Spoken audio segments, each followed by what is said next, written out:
Way back in the 14th century, a single act of religious devotion in a faraway kingdom kicked off a wild chain of events. We're talking holy war, a clash of empires, and the birth of a city as we know it. This is the incredible story of the conquest of Sylhet. So how does that even happen? How can one forbidden act trigger a war that completely redraws the map, not just politically, but spiritually? That question is really at the core of our story today. We're going to dig into how a personal religious dispute blew up into a massive military campaign. Let's get into it. All right, so our story starts in the 14th century, in the kingdom of Ghor. This was in a region known then as Srihata. Now, this was not just any old kingdom. It had a reputation for being incredibly well defended, not just with soldiers, but with something, well, a lot more mysterious: magic. And the man in charge was King Ghor Govinda.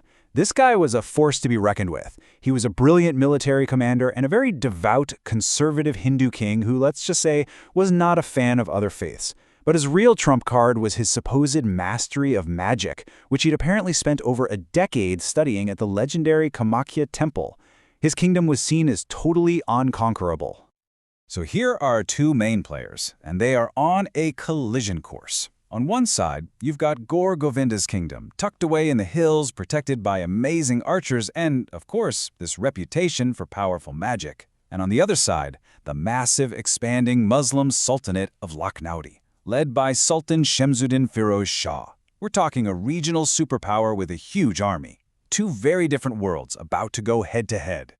You know, every big war has a flashpoint, that one little event that just lights the fuse. And in this case, it wasn't some border dispute or a land grab. Nope, it was an act of personal faith that the king took as a massive personal insult. And here's exactly how it went down. A local Muslim man named Burhanuddin was celebrating the birth of his son.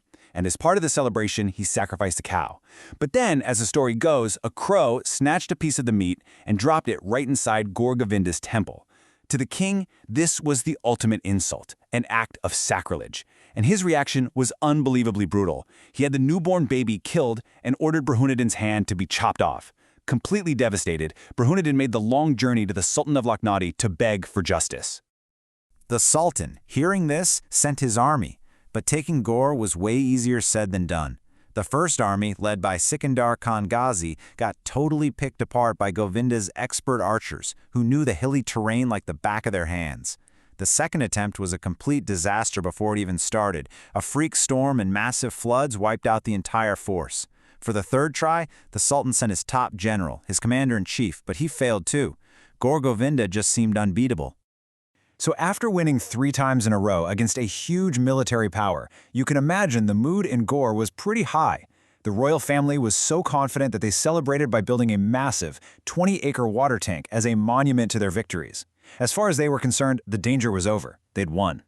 But while Govinda and his family were celebrating, a totally different kind of force was slowly making its way across India from the west. This wasn't another army. It was a small group of holy men, led by a Sufi mystic whose destiny, it turns out, was tied directly to this piece of land. So who was this guy, Shah Jalal? Well, he was a Sufi saint who started his journey all the way from Central Asia. And he was on a very specific spiritual quest. His uncle gave him a handful of soil and told him to travel east and to not stop until he found a land where the earth perfectly matched the smell and color of the soil in his hand. Along the way, he drew 360 loyal followers to his side, and he even met the famous saint Nizamuddin Aulia in Delhi, who gave him a pair of pigeons that would become legendary in Sylhet. So his whole journey was driven by this prophecy. He's traveling east, through Baghdad and Delhi, carrying this bit of soil, gathering more and more followers, all heading towards, well, he didn't even know where. And then, just as he arrives in Bengal, the Sultan is gearing up for a fourth and probably final desperate attempt to take Ghor. The path of the warrior and the path of the saint were about to cross. Okay, this is the turning point. 3 times the Sultan's massive army had tried and failed. But now, with the arrival of Shah Jalal and his followers, a whole new element, a spiritual one, was entering the fight, and the battle was about to change completely. The year is 1303. The combined forces of the Sultan's army and Shah Jalal's followers reach the border of the Ghor kingdom. This is it, the final showdown. Their first big problem? The Barak River. Govinda's army had it totally blockaded. But according to the legend, this is where the first miracle happened. With no way to get across, Shah Jalal just laid his prayer mat on the water, and he and his followers walked across as if it were solid ground. Can you just imagine the effect that would have on the soldiers watching from the other side? And the final, decisive moment? It wasn't a clash of swords at all. As Shah Jalal's followers made the Islamic call to prayer, the Adhan, it said that Gaur Govinda's massive 7-story palace, the very symbol of his power, just crumbled into dust. The kingdom wasn't defeated by an army. It was defeated by a prayer. His power was broken, his magic was useless. Gaur Govinda fled for his life. And just like that, the kingdom of Sylhet had fallen. And in that very moment, Shah Jalal's epic quest finally came to an end. One of his followers tested the local soil and realized it was a perfect match to the handful of earth he had carried all the way from home. The prophecy was fulfilled. So, the conquest was done, but its impact was really just getting started. This event didn't just swap out one ruler for another, it completely transformed the region's entire identity, its culture, and even its name. So what happened next? Well, Sylhet was immediately absorbed into the Sultanate and renamed Jalalabad, which means City of Jalal. Shah Jalal and his 360 companions settled there, but many of them soon spread out across Bengal, becoming missionaries and spreading Islam far and wide. The influence grew fast, and even the neighboring Taraf kingdom was soon conquered by one of his followers.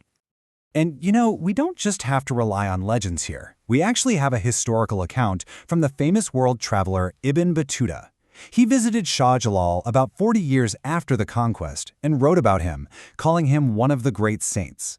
He noted that the local people had converted to Islam directly because of him. This really confirms the massive influence Shah Jalal had in the region. And you can see that legacy crystal clear right here. I mean, look at the religious makeup of modern Sylhet. It's overwhelmingly Muslim. This chart really shows you just how deep and permanent that cultural and religious shift that started in 1303 really was. It was a complete transformation. And that legacy is absolutely everywhere in Sylhet today. His shrine is one of the most important pilgrimage sites in all of Bangladesh. His name isn't some dusty footnote in a history book. It's on the international airport, it's on the main university, it's woven right into the fabric of the city, over 700 years later. Which kind of leaves us with one last big thought. The story of the conquest of Sylhet is so much more than just history, isn't it? It's a foundational myth for the city, a blend of military fact and incredible spiritual legend. And it really makes you wonder, how do these powerful stories we tell about faith, about miracles, about conquest, continue to shape the very soul of a city and its